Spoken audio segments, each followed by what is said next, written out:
இந்த வீடுலாம் நம்ம கட்டி கொடுத்தது சார். இந்த இது அதெல்லாம் நம்ம கட்டி கொடுத்தது. இவர் கல்யாணத்தை எங்க தலைவர் வைகோ தான் நடத்தி வச்சாரு. வைகோ கிடையாது, மல்லை சத்யா நடத்துறாரு. அது என்ன சார் துரோகி உன் கூட இருந்ததுக்கா? இருந்தாலும் ஒரு மனசுல ஒரு வேதனை.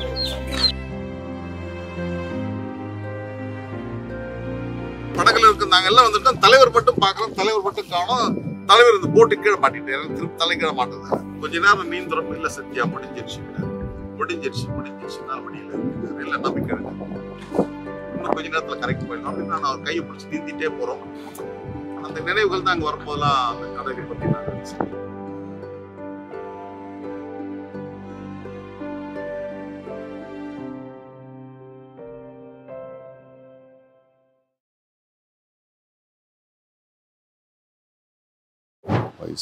வணக்கம் வணக்கம் வணக்கம் வணக்கம். நல்லா இருக்கீங்க? என்னுடைய ஊடகத்துடைய ஆசான் நீங்க. துவக்க காலத்துல காலை நேரத்துல உங்க சந்திக்கிற மகிழ்ச்சி.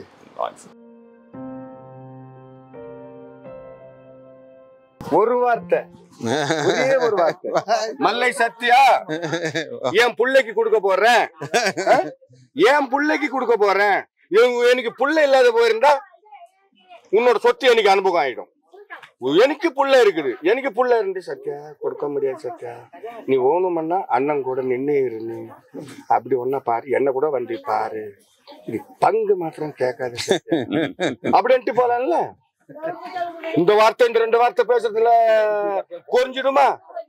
இல்ல சார் குறைஞ்சிடுமா? இது தெரியுது, உன் புள்ள கொடுக்க போறேன்ட்டு தெரியுது, எங்களுக்கு எல்லாமே தெரியும். உனக்கு புள்ள இல்லாத போன பரவாயில்ல கொடுத்துட்டீங்க. அது என்ன சார் துரோகி உன் கூட இருந்ததுக்கா? பலமா அச்சும் போயிருக்காரு வைக்க கூட. ஒரு 40 கோடி சொல்லணும், ஒரு 40 30 கோடி ஆச்சுங்க. இவர் கல்யாணத்தை எங்க தலைவர் வைகோ தான் நடத்தி வச்சாரு. வைகோ கிடையாது, மல்லை சத்யா நடத்துறாரு. இவங்க அப்பா கார்த்தி. வைகோல பேசக்கூடாது. மல்லை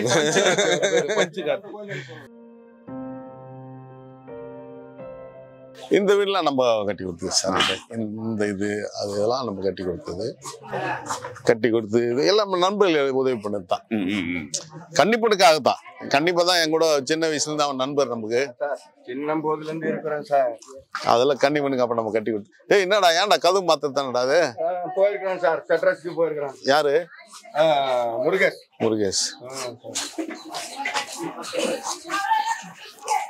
பிரபு என்ன பிரபு எப்படி இருக்க? எங்க பானுபிரியாங்க பாக்க போற, நீ வீட்டு கதவை மூடிட்ட. இவர் பிரபு, இவங்க ஒய்ஃப் பேர் பானுபிரியா. இவர் கல்யாணமா எங்க வீட்டுல தான் வச்சு பண்ணி கொடுத்தோம்.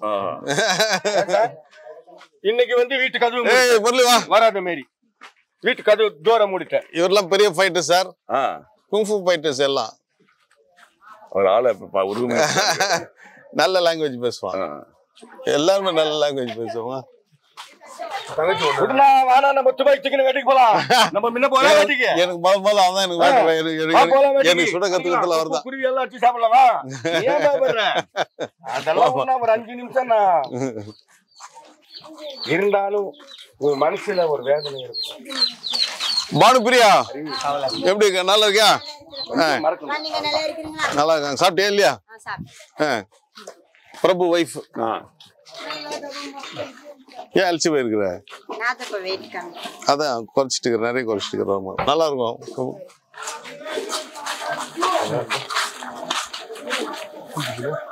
அந்த கல்வெட்டுங்க தான் இருக்குது. அந்த கல்வெட்டு காட்டு. அண்ணா பிறந்த நாள் 100ஆண்டு விழா அப்போ 30/8/2009 வந்து தலைவர் பேரும் போடணும் போட்டு அப்ப தந்து கொடுத்தோம். தலைவர் பேர் இல்ல நல்லதா போச்சு. இருக்குதா? வேணாம். இவர் ஒருத்தர் ஓடு கொடுத்தூர் சார். இவர் வந்து அப்துல்லான்னு சொல்லி ஆளுந்தூர் பைசல் அல்லது இவர் சிறுபான்மை சிக்கந்தர், இவங்கெல்லாம் கொஞ்சம் உதவி பண்ணாங்க. அப்ப நம்ம இந்த ஓடு பைப் எல்லாம் கொடுத்தது அவ வீடுக்கு போட்டு கல்வெட்டு கொடுத்தது. பிறந்த நாளுக்கு வரவே இல்லையா?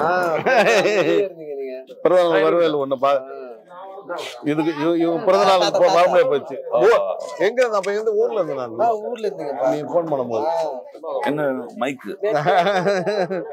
மைக் வேணுமா? என்னாச்சு? பேர் தேன்மொழி. தேன்மொழி என்ன அது வேணுமா? இதான் வேணுமா? இதான் வேணுமா? ஏன் வேணுமா? தேன்மொழிக்கு மைக் வேணுமாமே? நேரம் அங்கதான் போகுது. மைக் மைக் வேணுமா? மாத்திரம் கேட்காதீங்க. கண்ணாடி வேணுமா? அவரை இல்ல இல்ல கண்ணாடி வேணுமா சார்? சார் அவரை மெட்ராஸ் வர விட்டீங்கன்னா பெரிய சிக்கலாயிரும் போல சண்டை இருக்கு. சண்டை போட்டுருவான். ஆமா, எக்மோர் தாயங்க ஆபீஸ் சிக்கலாயிரும் போல இருக்கு. இட்டு போறீங்களா சார்? அந்த மைக் பிடிச்சி பேசுறது கொஞ்சம் கொடுங்க. ஒரு பெண் ஒரு உருண்டு அவ்வளவுதான். இருக்கிற கட்சிக்காரன் எல்லாம் பாக்குறவங்க எல்லாம் அப்படியே கடை குறிக்காரன் இப்படி பேசுறேன்னு சொல்லணும். எங்க கொப்பாங்க ஆந்திரா ஆந்திரா பேர் தானே.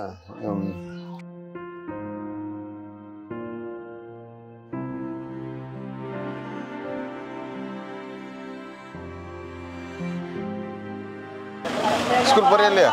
பாத்துங்களா? போடா ஸ்கூல் போன்ட்டாங்க சார். போலாங்களா?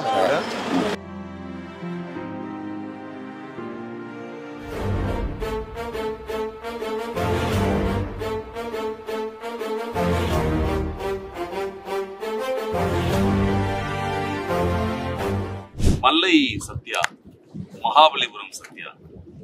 இந்த மகாபலிபுரம் கடலை பார்க்கும் பொழுது நீங்க உங்க பேர்ல இருந்து சரி, உங்களுடைய வாழ்க்கையும் சரி, கடலோட சேர்ந்து பயணிச்சது அப்படிங்கிறது எங்களுக்கு புரியுது. இந்த கடலுடைய ஆழம் மாதிரி உங்க மனசுல ஏகப்பட்ட ஆழங்கள் இருக்கு, பல்வேறு குமுறல்கள் இருக்கெல்லாம் இருந்தாலும் இப்போ இந்த கடல்ல பயணிக்கும் பொழுது உங்களுடைய எண்ணங்கள் எப்படி இருக்கு? இந்த கடலை பத்தி முதல்ல இந்த கடல் வாழ்க்கையில இருந்து ஆரம்பிச்சு உங்களுடைய சிறு வயதுல இருந்த மகாபலிபுரத்தை பற்றி உங்கள் வாழ்க்கையை கொஞ்சம் ஆழ்கடலில் கண்ணு கட்டி தூரம் வரை கரைகள் தெரியாமல் இருக்கின்ற கடத்தில் இருக்கின்றோம். இந்த கடல் எப்படி கொந்தளிப்பாக இருக்கிறதோ அதே போன்றால் கொந்தளிப்பு மண்ணில் என்ற மனமும் இருக்கிறது. நான் மட்டுமல்ல, தமிழ்நாட்டில் தலைவர் வைகோவை நேசித்த பல்லாயிரக்கணக்கான தொண்டர்களுடைய நிலைமையும் அதுதான், நடுநிலையாளருடைய நிலைமையும் அதுதான், நாட்டு மக்களுடைய குமுறலும் இந்த கடல் போல்தான் இருக்கிறது. இந்த கடலை தெய்வமாக வணங்குவார். இது ஒரு தெய்வம், ஒரு உயிருள்ள ஒரு ஜீவன். தன்னிடம் உயிருள்ள ஒன்றை மட்டும்தான் தன்னுடன் வைக்கும். உயிரற்ற அனைத்து கடலில் சேர்க்கும். இது ஒரு தெய்வமாகத்தான் இங்க இருக்கின்ற நம்முடைய நெய்தல் மக்கள் பார்க்கிறார். நம்முடைய தமிழுடைய வரலாற்றில் 4 திணைகள்: குறிஞ்சி, முல்லை, மருதம், நெய்தல், பாலை நம்மிடம் இல்லை. குறிஞ்சி மலையில் துவங்கி முல்லை காடு வழியாக நம்முடைய பயணங்கள் தொடர்ந்து மருத நில வழியாக கடந்து கடைசியாக நெய்தல் நிலத்தில் தான் கடலில் நீர் ஆறுகள் கலக்கிறது. அதை போன்றுதான் இந்த கடலை பார்க்கின்ற போதாம் என்னுடைய மன அலைகளில் ஏராளமான நிலை வந்து கொண்டே இருக்கிறது. கடலும் மலையும் அமைதி கொள்வதில் என்ற ஒரு பாடல் என்னுடைய மனதில் வந்து ஓடுகிறது. அதை போன்றுதான் என்னுடைய மனமும் ஓய்வில்லாமல் அமைதி இல்லாமல் கடந்த 2 வாரங்களாக என்னுடைய அரசியல் பொது வாழ்க்கையை 32 ஆண்டு கால பொது வாழ்க்கையை ஒரு கேள்விக்குறியாக தலைவர் வைகோ அவர்கள் மாற்றியும் தன்னுடைய மகனுடைய அரசியலுக்காக 32 ஆண்டுகள் என்னுடைய அரசியல் பயணத்திற்கு துரோகம் என்ற ஒன்றை சொல்லி அவர் முடித்து வைக்க முயற்சி செய்தார்.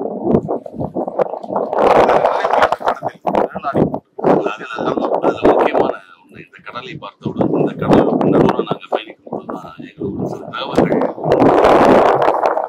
இதே போன்ற ஒரு நாள்ல வைகோ விட வேண்டிய சந்தர்ப்பம் நீங்க காப்பாற்றப்பட்டீர்கள், நீங்க காப்பாற்றினீர்கள். அதுல கூட ஒண்ணு சொல்லியிருக்காரு, ஒரு முறைதான் காப்பாற்றினாரு, 2 முறை எங்க காப்பாற்றினாரு அப்படின்னு கேள்வி அந்த சம்பவத்தை முறை இப்ப எப்படி கடல் கொந்தளிப்பாக பனைமர அளவுக்கு உயரம் தண்ணீருடைய நீர் ஓடும். நீங்க பாத்தீங்கன்னா வழக்கமா கரையை நோக்கி போகின்ற அலை இப்பொழுது மேற்கு நோக்கி அலைகள் ஓடிக்கொண்டிருக்கிறது. திரும்புகிற திசையெல்லாம் அலைகளாகவே இருக்கும். இந்த இடத்துல நீங்க எங்க இறங்கி எங்க கரை சேர முடியும் தெரியாது. இருந்தாலும் தலைவர் விரும்பிட்டார். ஏன்னா இந்த நாளை அமாவாசையிலும் பௌர்ணமி காலகட்டத்திலும் அந்த புவியீர்ப்பு திசை இயற்கையுடைய நீதியின் பிரகாரம் இந்த கடல் கொந்தளிக்க துவங்கிவிட்டது. எனவேதான் நாளை அமாவாசை காரணத்தால் நம்ம உள்ள அந்த கடலுக்குள் வருகின்ற போது எவ்வளவு உயரம், எவ்வளவு பெரிய பள்ளத்தில் நம்ம விழுந்த உணர்வு. அதுபோலதான் நாங்கள் வந்து நீண்ட தூரம் போய்விட்டு நாங்கள் கரைக்கு திரும்புகின்ற போது நம்ம தோழர்கள் வந்து ரொம்ப எச்சரிக்கையாக தான் அந்த படகை செலுத்தினாங்க. ரொம்ப சாதாரண விஷயம் இல்லை. அதுக்கான மனநிலை வேணும், அதற்கான தொலைநோக்கு சிந்தனை. அது இல்லைன்னா அந்த கடல் நம்ம பயணிக்க முடியாது. winds and waves always favor to the captain சொல்லுவாங்க. காற்றும் கடல் அலையும் அந்த மாலுமிக்கு கட்டுப்பட்டிருக்கும். அது எவ்வளவு பெரிய வலிமையான அலைகளாக இருந்தாலும், எவ்வளவு பெரிய காற்றடித்தாலும் அவர்களால் இதை கட்டுப்படுத்த முடியும். நம்மால் சாதாரண மக்களால் கட்டுப்பட முடியாது. எனவேதான் இந்த கடலுடைய அந்த நீர் பாதையை அவர் கண்டுபிடிச்சு அதுக்கேத்தாம அவங்க படகு செலுத்தினாங்க. நமக்கு ஒரு பாதுகாப்பான சூழ்நிலை வந்திருக்கும். அது போலதான் ஒரு நாள் வந்து திரும்புகின்ற போது ரொம்ப தூரம் போயிட்டாங்க. திரும்புகின்ற போது திடீர்னு ஒரு அலை இது போல பெருசா எழும்பி அந்த நம்ம சில நொடிகள் தானே அது அப்படி திரும்பும் போது கடல் படகு கவுந்துருது. கவுந்த உடனே இது போல அந்த படக்கை நாங்க நிறுத்தத்துக்கு முயற்சி பண்றோம், முடியல. தலைவருடைய மருமகன் சகோதரர் ராஜசேகர் அவர்களும் எங்கள் தலைவருடைய தம்பி கலிங்கப்பட்டி ஊராட்சி மன்ற பெருமைக்குரிய தலைவர், தடா சட்டத்தில் ஓராண்டுகள் சிறையில் இருந்த ஒரு தியாக வேங்கை அவர் வந்து அரசியலுக்கு வந்து அவர் அரசியலுக்கு வந்திருக்கணும்னு தலைவருடைய கண்மணிகள் லட்சக்கணக்கானவர்கள் விரும்பினார். அண்ணன் ரவி அவர்கள் அரசியல் தான் அவருக்கு அந்த வாய்ப்பு கொடுக்கப்பட்டது. தலைவருடைய மகனுக்கு தான் அந்த வாய்ப்பு கொடுக்கப்பட்டது. அவருடைய மகன் இந்திரஜித் நாங்கெல்லாம் வருகின்ற போது அந்த படகை திருப்புறோம். அவங்க ஒரு பக்கத்துல இருக்காங்க, நாங்க ஒரு பக்கம் இருக்கிறோம். நான் உள்ள விழுந்தது என்ன பண்ணா இருக்குது, எனக்கு இந்த கால் என்ன வீங்கி இருக்குன்னா அந்த படகுல அடிபட்டது. நாங்க எல்லாம் படகுல இருக்கு, நாங்க எல்லாம் வந்துட்டோம். தலைவர் மட்டும் பாக்குறோம், தலைவர் மட்டும் காணோம். தலைவர் இந்த போட்டு கீழே மாட்டிட்டாரு, திரும்ப தலை கீழே மாட்டுறாரு. அப்போ ஒரு மேல வர்றாரு, இடிக்குது. அப்புறம் திரும்ப கொஞ்சம் தூரம் போயிடுறாரு. பார்த்தா அந்த கடல் சரண் எழுத்து போயிடும், நீர் ஓட்டம் எழுத்து போயிடும். ரொம்ப தூரத்துல இருக்கிறாரு. நாங்க இந்த போட்டு திரும்புறோம். அப்ப பார்த்தா திடீர்னு அவர் கையை அசைக்கு. இந்த நேரத்துல என்ன பண்ணணும்னா, நீங்க இந்த கடல்ல விழுந்துட்டீங்கன்னா இந்த கடல் உன்னையே அதுவா எடுத்து போய் கரையில சேர்த்து நீ எதிர்த்து நீந்த. இந்த நீச்சல் உங்களுக்கு தெரியணும், இல்லைன்னா ரொம்ப கஷ்டமா இருக்கும். இப்ப நீங்க எதிர்த்து நீந்தீங்கன்னா ஒரு சில நிமிடங்கள்ல வந்து நீங்க உங்களோட ஆற்றல் சக்தி எல்லாத்தையும் எழுந்துட்டு பயத்துக்கு போயிடுவீங்க. ஆனால் அதுக்கு மாறா அந்த கடல் எங்க எழுத்தும் போது அப்படி இட்டு பண்ணீங்கன்னா ஒரு கிலோமீட்டர் கண்ணாடி எடுத்து நம்மளை கடை சேர்த்துடும். ஆனால் அவர் எதிர்த்து நீந்துறாரு, முடியல. இயல்பாகவே ஒரு பயம் வந்துடல கடல். அப்போ அதுல இருந்து நீங்க கொஞ்சம் தூரத்துல இருக்கீங்கன்னா அவ்வளவு சீத்துல உங்க இடத்துல வர முடியாது. கடல் ஒரு பக்கம் இருக்கும், அலை கரண்ட் மேல் தண்ணி வரும், கரண்ட் ஒரு மாதிரி இருக்கும். ஆனால் அந்த இயற்கை, அந்த ஆற்றல், அந்த தெய்வம், நாம சொன்ன மாதிரி கடல் ஒரு தெய்வம், அந்த தெய்வம் தான் அவரை காப்பாத்து அப்படின்னு சொல்லி நான் கொஞ்ச நேரத்துல அவர் போய் கை பிடிச்சிட்டேன். ஆனால் அப்போதெல்லாம் அவர் தன்னுடைய நம்பிக்கை எழுந்துட்டாரு. கொஞ்ச நேரம் நீந்திரம் இல்ல சத்தியா முடிஞ்சிருச்சு நான் முடியல, இல்ல நம்பிக்கை எடுக்க இன்னும் கொஞ்ச நேரத்துல கரெக்ட் போயிடலாம் அப்படின்னு நான் அவர் கையை பிடிச்சி நீந்திட்டே போறோம். கொஞ்சம் தூரம் போனா இல்ல அப்படின்னு அவர் நம்பிக்கை எடுக்கிறார். நான் என்ன பண்றேன், டக்குன்னு தண்ணிக்குள்ள போந்து அங்கெல்லாம் கொஞ்சம் கரையில டக்குன்னு மண் வரும். அப்புறம் அந்த பிடிச்சி தள்ளிட்டே போறோம் கொஞ்சம் தூரத்துல. அதுக்கப்புறம் பார்த்தா ஒரு இடத்துல சின்ன மண் குதிரை வரும். அந்த இடத்துல நிற்கும் போது தண்ணி உள்ள இருந்து அப்படியே வந்துகிட்டே இருக்கும். நீ கால் வைக்க கூடாது, அந்த காலை தட்டி வேணா அந்த நீச்சல் தெரிஞ்சாதான் நிற்க முடியும். அப்போ கரை வந்துருச்சுன்னா அவர் கால் நிக்கணும்னா நிக்க மாட்டேன். அதுக்கப்புறம் பார்த்தா ஒரு பெரிய அலை வருது. அந்த அலையை நம்ம சரியா பயன்படுத்தினா கரைக்கு போயிடலாம். ஆனா அலை வருது, வாங்க போலாம் அப்படின்னு அவர் கையை பிடிச்சிட்டு இழுக்க ஆரம்பிச்சிட்டேன். எனக்கு என்ன பயனா, ஏதோ ஒன்று ஆயிப்போச்சுன்னா பெரிய பழிக்காரனை நான் பார்ப்பேன். இப்ப சொல்றாங்கல்ல துரோகிட்டு, அது போல மோசமான பழியை நான் சுமந்திருக்கேன். அப்போ நான் என்ன பண்றேன், நம்ம இறந்தாலும் பரவாயில்ல, இவர் எடுத்து கரையில சேர்த்துறோம். நம்ம இறந்து அவர் எடுத்து சேர்க்கணும் முடியல, நான் கையை பிடிச்சி நிற்கிறேன். ஒரு இடத்துல நிற்கிறோம். திரும்ப இன்னொரு ஆள் வந்து இவர் நம்பிக்கை எழுந்துட்டாரு, முடியலன்றாரு. அதுக்கப்புறம் அவர் பனியனை பிடிச்சிட்டு இழுத்துக்கிட்டு போய் கரையில எடுத்து சேர்க்கிற அந்த அலையில பரண்டு உள்ள மண்ணுகள்லாம் ஏறி கரையில போய் சேர்ந்தோம். அதுக்கப்புறம் அவர் அப்படியே தோல் கை போட்டு அப்படியே எடுத்து போய் கரைக்கு போய் சேர்ந்தோம். அப்போ அந்த வெளிநாட்டு பயணிகள் வந்தாங்க. யூ ஹாவ் 7 லைஃபோ 9 லைஃபோ பிராக்கல் அப்படின்னு காப்பாற்றப்பட்டு நான் உடைச்சிட்டேன். நான் கொஞ்சம் இறுக்கமான ஆளு. பட் இருந்தாலும் ஏதாவது நடந்ததுன்னா என்ன இவ்வளவு பெரிய பழி சுமந்திருக்கோம் அப்படின்னு. அதுக்கப்புறம் தலைவர் போய் உள்ள போய் குளிச்சுட்டு பட்டாடை